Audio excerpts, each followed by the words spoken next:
Andito nga kami sa bayan ng poblasyon para magbayad ng kuryente. Hanggang ngayon nga wala pa rin dumarating na bill sa amin. Yung copy na nga lang ng Meralco dun sa may San Pedro yung ibinigay nga dito ni Carlos. Para nga makapagbayad kami dito sa may bayad center. Kasi nga ayaw na naman ulit namin magulat na merong darating na magpuputol ng kuryente dun sa harap ng bahay. Kasi nga hindi pa raw nakabayad. Kung tutuusin yung mga agent naman yung may kasalanan kasi wala silang hinahatid na bill. So yun, shout out sa inyo, bahala kayo dyan.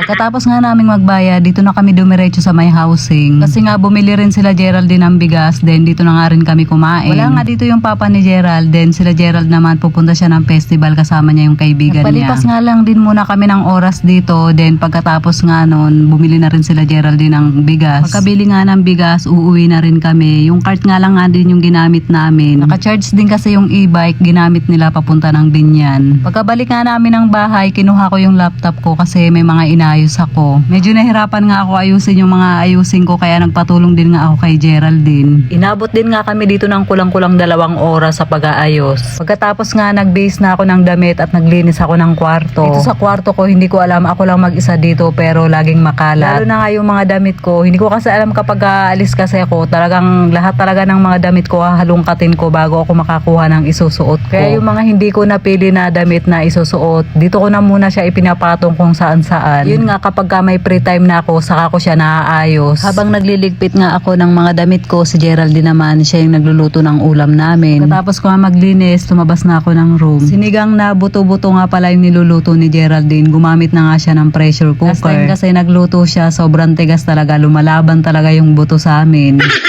Sobrang na-miss ko nga to kasi ilang araw na rin ako hindi kumakain ng sinigang. May sausawan pang patis at kalamansi kaya sobrang sarap talaga. Pag ako nga kumakain, mas prepare ko yung mga masos na pagkain. Napaparami talaga yung pagkain ko kapag gano'n. So bihira lang din ako sa mga masasabaw na pagkain pero kapag sinigang din yung ulam, madami din talaga akong nakakain. So yun nga, sinigang lang din yung pinakagusto kong masabaw na ulam. Lalo na nga kapag manok to, sobrang sarap din kasi yung manok na sinasampalukan. Sobrang nabusog nga kami sa pagkain namin ngayon. Pagkatapos nga namin kumain, ako na rin yung nagligpit at naghuhugas ng plato. Then sila Geraldine naman at saka sila Carlos. Lumabas muna sila ng bahay. Hindi nga muna kami nagtinda ng Paris ngayon. Kasi inaayos yung refrigerator namin ngayon dahil may sira. Ilang araw na nga may sira yon at naaapektuhan nga yung mga nilalagay namin sa loob. Kaya nga yung ginawa ni Carlos, imbis na 2 araw yung ititinda namin, iniluto niya na lahat para nga maitinda. Kaysa nga masira at hindi na rin mapakinabangan. Buti na nga lang itong mga huling araw, napakadaming kumakain sa parisan namin. Nakakatuwa din kasi nga kahit ang dami nang nagpaparisan dito sa may poblasyon, talagang hinahanap-hanap pa rin yung paris namin. Maraming salamat po sa mga regular na kumakain din sa amin. So yun na guys, hanggang dito lang yung ating video for today. Maraming salamat sa panonood.